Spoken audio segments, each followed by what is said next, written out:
बिस्मिल्लाहिर्रहमानिर्रहीम। अस्सलाम वालेकुम नाज़रीन।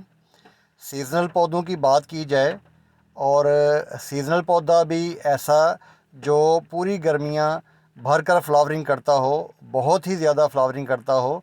जैसे सर्दियों में मैरीगोल्ड या पिटोनिया बहुत ज़्यादा फ्लावरिंग करता है, इसी तरह ही गर्मियों के अंदर ज़्यादा फ्लावरिंग करने वाला और कलर्स की वैरायटी वाला ये पौधा जो आप देख रहे हैं, ये है पोर्टोला का।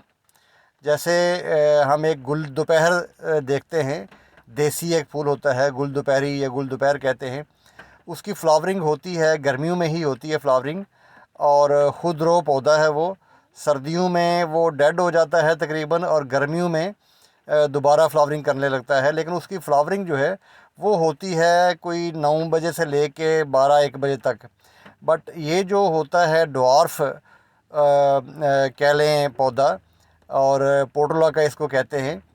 ये वाला पौधा जो है, इसका एक तो फूल बड़े साइज़ का होता है, दूसरा ये जब फ्लावरिंग करता है तो सुबह तकरीबन 7 बजे जब धूप पड़ना शुरू हो जाती है, तो 7 बजे से लेके ये शाम जब तक धूप रहती है उस वक्त तक ये फूल खिले रहते हैं, और फूल का साइज़ भी बड़ा रहता है।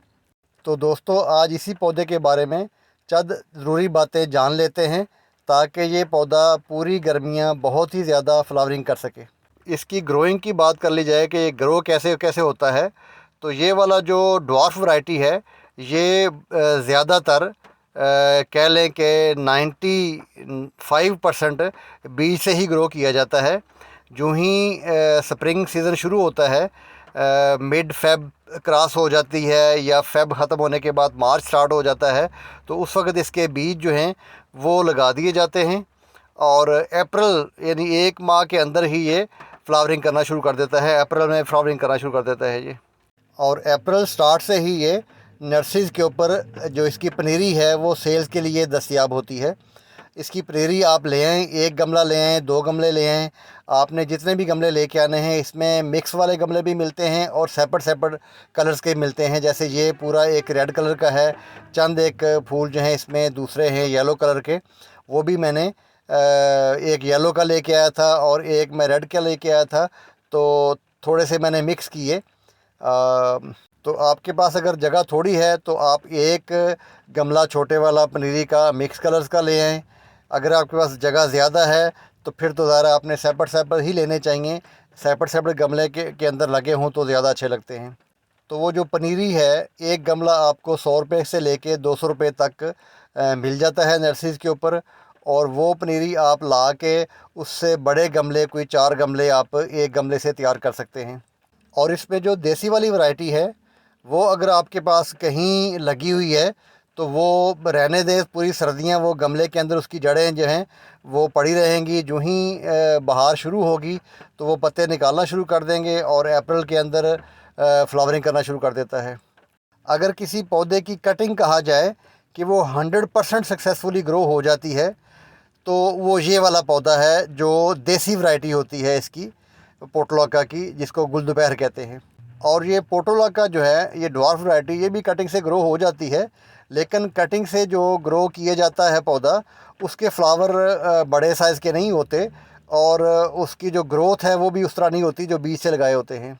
लेकिन जो देसी वैरायटी है वो कटिंग से ही ग्रो होते देखा है मैंने। वो कोई नहीं लगाता कि बीज लेके आए, वो कटिंग कहीं से भी आप तोड़ लेंगे अगर, तो वो आप एक गमले में लगा देंगे, तो आप हर साल उसके और 10 गमले बना सकते हैं।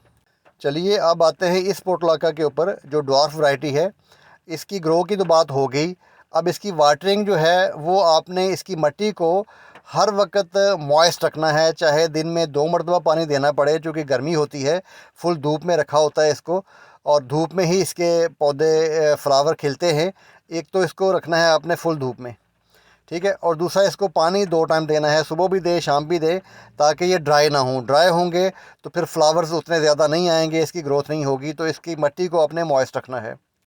और दूसरा, आपने इसको नाइट्रोजन रिच कोई खाद नहीं देनी, क्योंकि इसकी ग्रोथ फिर ज़्यादा बढ़ जाएगी, इसकी टहनियाँ लंबी हो जाएंगी और फ्लावरिंग कम करेगा। तो इसको तो हमने फूल लेने हैं, ना कि इसको बहुत ज़्यादा बढ़ाना है। ये बढ़ खुद ही जाएगा, ये धूप में रखें ये खुद ही बढ़ता रहेगा।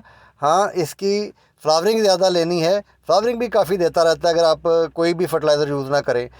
लेकिन अगर आपका पौधा बहुत ज़्यादा फ्लावरिंग नहीं कर रहा, जिस तरह ये फ्लावर्स खिले हुए हैं, तो फिर आप यूज़ कर सकते हैं चाय की पत्ती की जो लिक्विड फर्टिलाइज़र बनती है, या बनाना पील की जो लिक्विड फर्टिलाइज़र बनती है, वो घर में ही आप तैयार कर सकते हैं।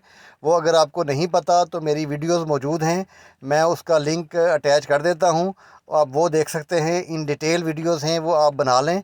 वो सबसे अच्छी होममेड फर्टिलाइज़र होती हैं, तो वो यूज़ करें आप इसके लिए भी और किसी और पौधे के लिए भी जिसको आपने फ्रूट्स लेना है या फूल लेने हैं। और ज़्यादा फ्लावरिंग लेने के लिए इन 2 कामों के अलावा आपने एक और काम ये करना है कि जो भी इसका फूल जो है वो मुरझा जाता है, यानी एक दिन के लिए ही फूल खिलता है, अगले दिन वो फूल जो है वो डेड हो जाता है, तो उस फूल को आपने पिंच कर देना है, काट देना है। चाहे आप छोटी कैंची की मदद से काट दें, चाहे आप अपने हाथ से नाखून से काट दें उसको, तो वो उनको आप पिंच करते रहना है। तो उससे होगा क्या कि एक तो आपका पौधा बुशी होगा, दूसरा उसका जो ताकत यूज़ होनी है उसी एक फूल को फिर अगले दिन के लिए होल्ड रखने के लिए वो ताकत यूज़ होगी नए पत्तियां निकालने में और नए फूल निकालने में।